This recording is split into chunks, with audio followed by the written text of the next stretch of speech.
Hello বন্ধুরা, কেমন আছেন সবাই? এবার ইগল টিমের নাটক নিয়ে আসলাম আপনাদের মাঝে। আপকামিং নতুন একদম ফ্রেশ একটা সুপার ডুপার হিট নাটক।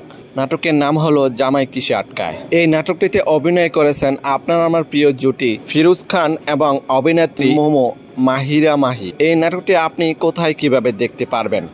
ইগল বাংলা নাটক ইউটিউব চ্যানেলে রিলিজ দেওয়া হবে আগামীকাল, অর্থাৎ 17 জুলাই দুপুর 3টায় রিলিজ দেওয়া হবে নাটকটি। দেখার জন্য অপেক্ষায় থাকুন। এই নাটকটিতে আছে একদম খাঁটি রোমান্টিক ভালোবাসা, অসাধারণ অভিনয় আর হৃদয় ছুঁয়ে যাওয়া গল্প। এই জুটি মানে কিছু স্পেশাল। তাদের প্রতিটি নাটকেই থাকছে রোমান্স থ্রিলার আর 100% বিনোদন। তাই তো দর্শকরা সবসময় অধীর আগ্রহ নিয়ে অপেক্ষা করে থাকেন নতুন নাটকের জন্য। যদি নাটকটি ভালো লেগে থাকে তাহলে লাইক, কমেন্ট আর চ্যানেলটি সাবস্ক্রাইব করতে বলবেন না। আপনাদের সাপোর্টে আমাদের নতুন কন্টেন্ট বানাতে অনুপ্রেরণা দেয়। নতুন নাটক, নতুন আপডেট আর নতুন চমক নিয়ে দেখা হবে পরের ভিডিওতে। ততদিন পর্যন্ত সবাই ভালো থাকবেন, সুস্থ থাকবেন। ধন্যবাদ।